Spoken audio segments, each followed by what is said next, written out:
Queridos hermanos, seguimos recorriendo en el Evangelio según San Lucas la vida pública de Jesús.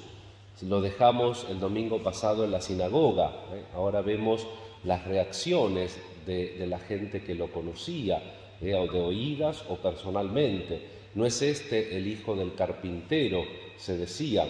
Eso también, como está construida la frase en griego, quiere decir que él se dedicaba al oficio del Padre. Más que carpintero, se puede traducir carpintero, pero en griego dice tecnón. Era esta gente que se daba maña para todo un poco, que hacía un poco de todo. Y Jesús comparte, y sin embargo tiene esto, que tiene autoridad, tiene poder.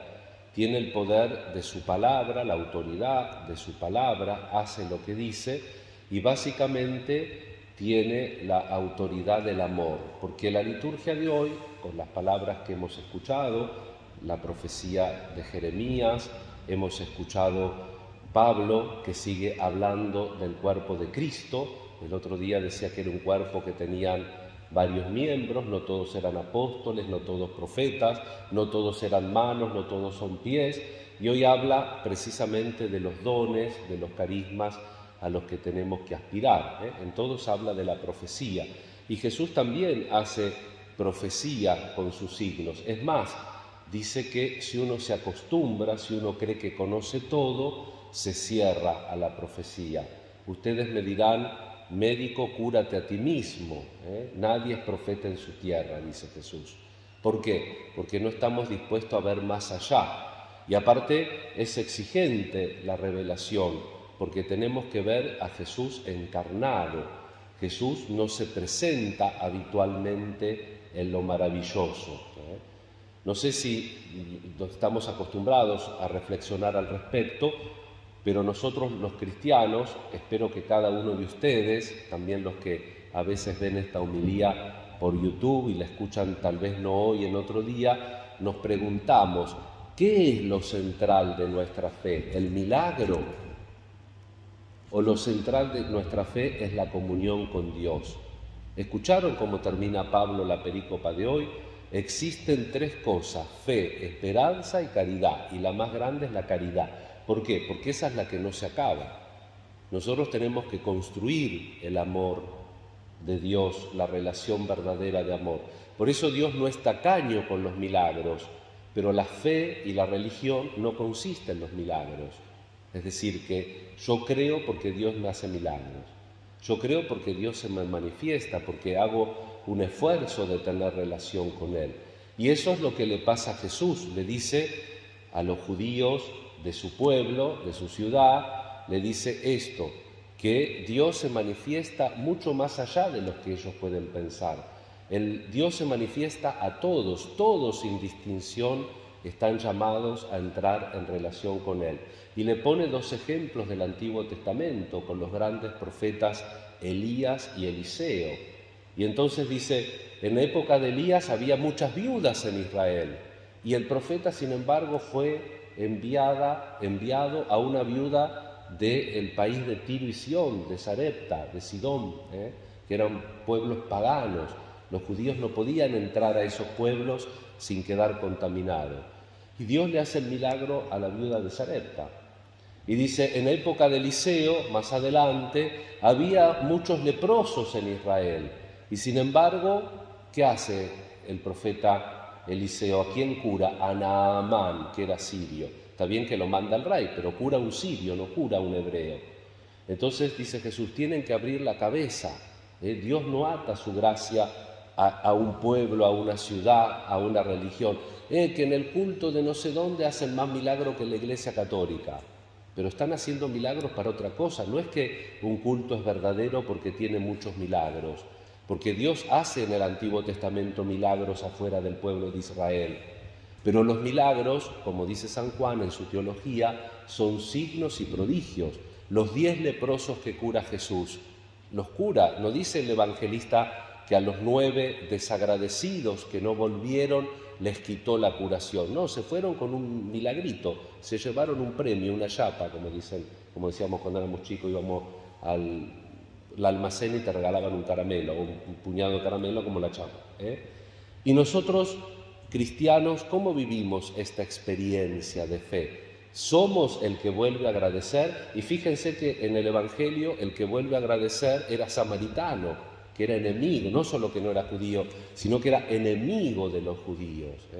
Por eso Dios da su gracia regalándola, pero lo fuerte de la gracia de Dios que se comunica y que no solamente tal vez a lo largo de mi vida me hizo un milagro, tal vez me hizo muchos milagros, pero fueron signos como mojones en el camino o como indicaciones para saber por el lado que tengo que ir. Si yo me quedo en el milagro porque me sacó las papas del fuego, porque vivo la religión como si fuera una respuesta para todas las preguntas o una póliza contra todo riesgo, me pierdo del camino. Tal vez no vuelvo a agradecer a Jesús, o tal vez recibo el milagro y no le hago caso. Cuando empezábamos el tiempo ordinario veíamos entre semana que Jesús cura a un leproso y le dice: ve y no digas nada. Y dice el evangelista, él fue y lo repartió por todos lados, de tal forma que Jesús después no podía entrar en la ciudad porque lo perseguían. Escuchamos la voz del Señor, es importante. Y Jesús, decíamos que se hablaba de la profecía. Jesús es un profeta, y es un profeta de la autoridad de Dios. ¿Y Dios qué es, si queremos resumir? Podemos decir un montón de cosas de Dios, pero si queremos resumir, podemos decir con San Juan, el evangelista, el autor de las cartas y del Apocalipsis, en griego, Joseos agape estin, Dios es amor. Dios es ágape, amor se traduce al castellano, pero es amor desinteresado. Es la fuerza del amor, es la fuerza de la misericordia.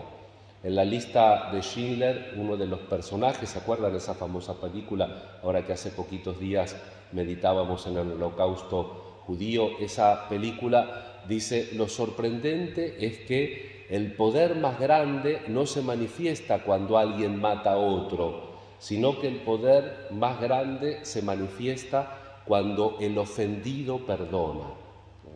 Como decía San Juan Pablo II, la misericordia le pone un límite al mal. Si vos respondés a la violencia con violencia, te metés en una espiral que tarde o temprano no vas a ir por ningún lado.